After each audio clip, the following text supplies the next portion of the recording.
नमस्कार, आप सभी का स्वागत है नेक्स्ट टॉपर ह्यूमैनिटीज पर। और आज मैं सिद्धार्थ पटेल आप लोगों के लिए बहुत ही शानदार सेशन लेके आया हूं। यह सेशन है आपके प्रोजेक्ट वर्क के ऊपर। अब सब लोग वो 80 नंबर और सब लोग वो सारे 15 चैप्टर पढ़ने की तो बहुत बात करते हैं, लेकिन अगर टॉपर बनना है तो हमें प्रोजेक्ट वर्क में भी, ये जो तुम्हारी प्रोजेक्ट फाइल है या रिसर्च फाइल है, इसमें तुमको 20 में से 20 नंबर लाना है। ठीक है, तभी तो हम पूरे 100 में से 100 लेके आएंगे और ये बिल्कुल संभव है। पता है, ये जो 20 नंबर होते हैं ना, ये 20 नंबर सबसे ज्यादा स्कोरिंग होते हैं। तो इन 20 नंबर के लिए अभी से मेहनत कर लो। जितनी जल्दी मेहनत करोगे उतना अच्छा होगा। ठीक, कोई ऐसा नहीं है कि तुम बहुत सुंदर ग्लिटर पेन से लिख दोगे तो नंबर मिल जाएंगे, नहीं। थोड़ा सा स्मार्ट वर्क करना है। कैसे प्रोजेक्ट फाइल बनानी है वो मैं तुमको बहुत अच्छे से समझाऊंगा। कैसे टॉपिक सिलेक्ट करना है वो मैं तुमको बहुत अच्छे से बताऊंगा। वाइवा में क्या पूछा जाता है, क्या नहीं पूछा जाता है, वो मैं बताऊंगा। सीबीएसई तुम्हारा प्रोजेक्ट वर्क कैसे इवैल्यूएट करता है वो मैं तुम्हें इस वीडियो में बताने वाला हूं।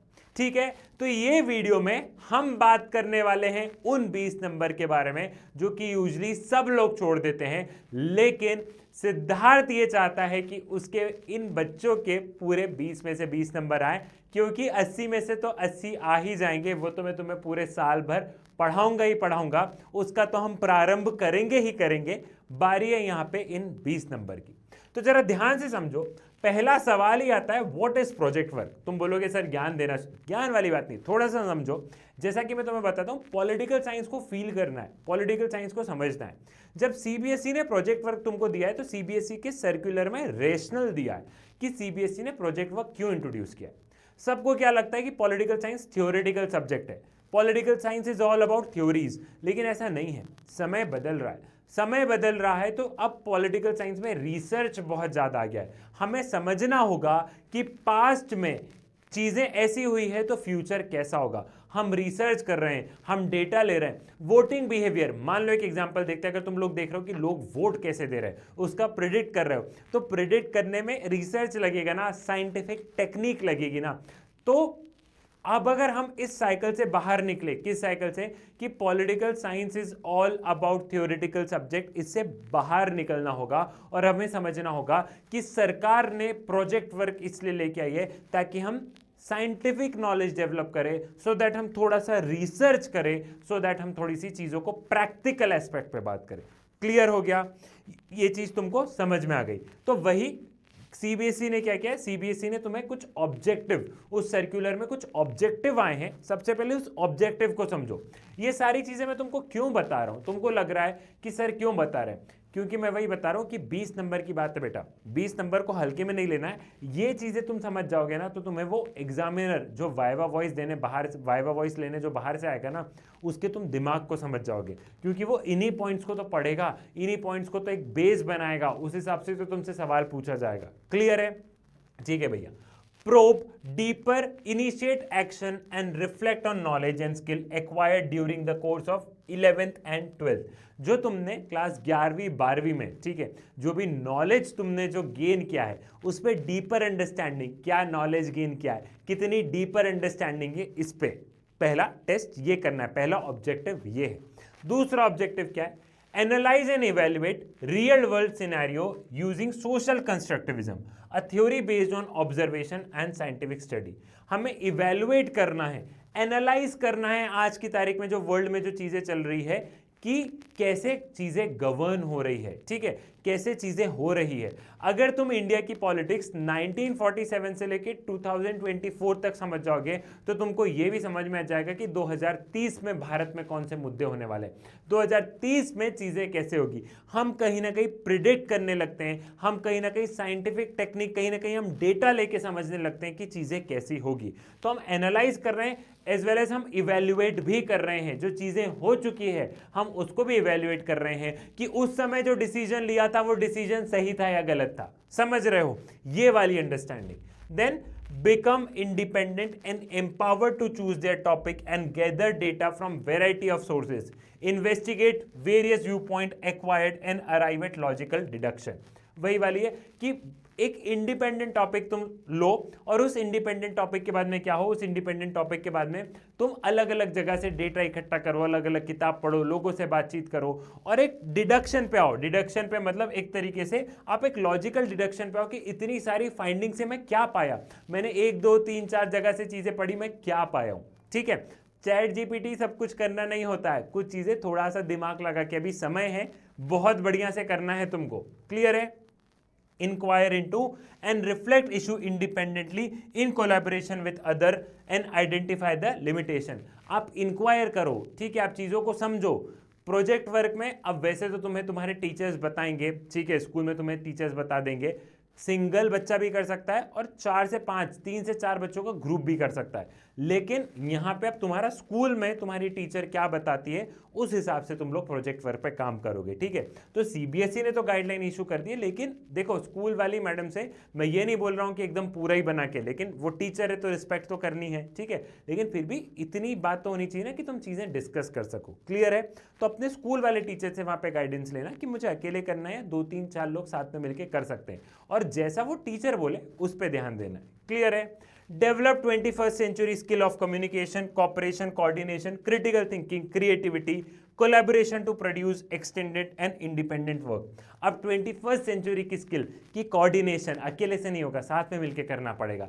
टीचर और आप में भी कोऑर्डिनेशन होना चाहिए। कम्युनिकेशन, कैसे बोलते हो, ठीक है। क्रिटिकल स्किल्स, नहीं ऐसा नहीं ऐसा, ऐसा नहीं ऐसा, समझ रहे हो?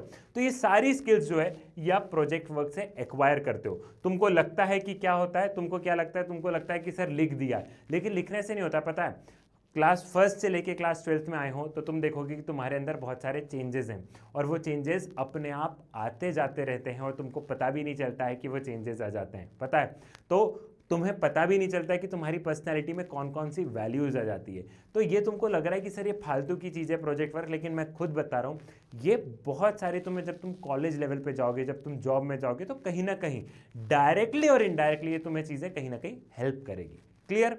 अब देखो मार्क्स कैसे मिलने, तो मार्क्स 10 नंबर है तुम्हारे प्रोजेक्ट के और 10 नंबर है तुम्हारा वाइवा वॉइस। ठीक है, वाइवा लेने कोई बाहर से आएगा, ठीक है, वो तुमसे सवाल पूछेगा तुम्हारी फाइल के बेसिस पे और तुमको उनको जवाब देना है। अब जो 10 नंबर है, उन 10 नंबर में भी जो प्रोजेक्ट फाइल के जो नंबर है वो 10 नंबर कैसे मिलेंगे जरा अपन उसको समझते हैं। ठीक है, इंट्रोडक्शन और ओवरव्यू के 2 नंबर है। वेराइटी ऑफ कॉन्टेंट्स, क्या क्या कॉन्टेंट है, advantage, disadvantage, feature, variety of contents, उसके नंबर है 3। प्रेजेंटेशन, कैसे तुमने प्रेजेंट किया है, 3। कंक्लूजन का 1। बिब्लियोग्राफी, कहां कहां से कौन कौन से सोर्सेज है, क्या है, ठीक है, उसका 1। तो ये टोटल हो गए 10, और 10 नंबर हो गए तुम्हारे वाइवा वॉइस के, टोटल हो गए 20 नंबर। तो ये रहा तुम्हारा प्रोजेक्ट वर्क का मार्क्स एलोकेशन। इस हिसाब से क्या होगा, इस हिसाब से तुम्हें नंबर दिए जाएंगे। क्लियर है? समझ गए हो? क्लियर?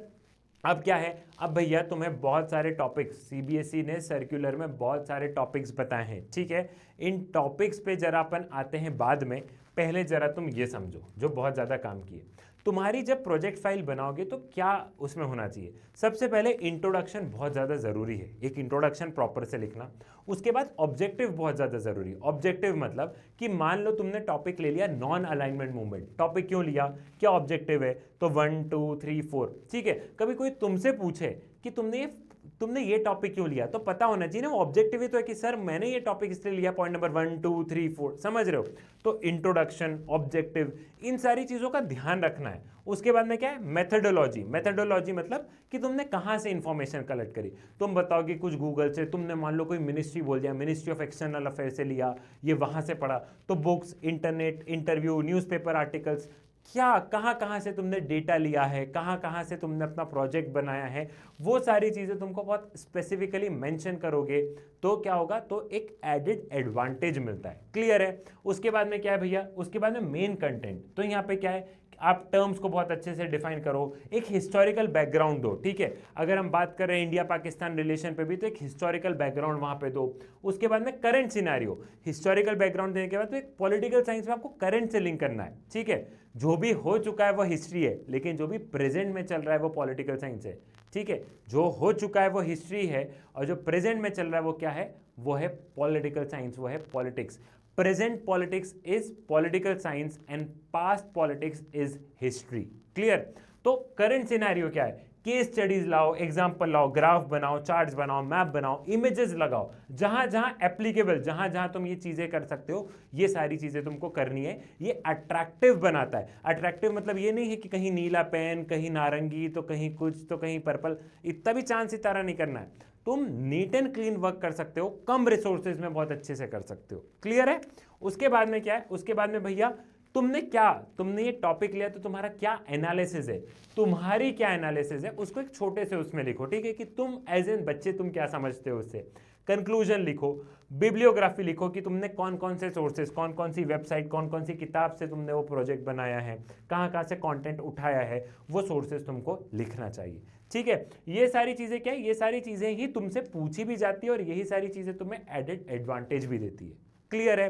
फिर वाइवा में कैसे सवाल पूछे जाते हैं भैया? वाइवा में वही, तुमने यही टॉपिक क्यों चुना, ठीक है, why did you choose this topics, तुमने क्या कोई चैलेंजेस फेस किया है क्या, ठीक है, तुमने प्रोजेक्ट से क्या सीखा, और फिर जो तुमने प्रोजेक्ट में लिखा है उस कंटेंट से, जैसे नॉन अलाइनमेंट मूवमेंट पे प्रोजेक्ट बनाया तो ऑफकोर्स वो पूछेंगे नॉन अलाइनमेंट मूवमेंट के बारे में बताओ, तो प्रोजेक्ट जो बनाया है उसको बहुत अच्छे से पढ़ लेना, ठीक है। कंटेंट से सवाल तुमको बनना चाहिए क्योंकि तुमने फाइल में लिखा है तो सवाल बनना चाहिए। तुमने यही टॉपिक क्यों चुना, कौन कौन से सोर्सेज थे, ये वो कुछ क्वेश्चंस हैं जो कि तुमसे पूछे जाएंगे। क्लियर है? समझ गए हो? ठीक, अब बारी आती टॉपिक्स पे, तो बहुत सारे टॉपिक्स दिए हैं, जैसे कि non alignment movement 1961 to present time एक टॉपिक है। सीबीएसई ने बहुत सारे टॉपिक्स दिए हैं।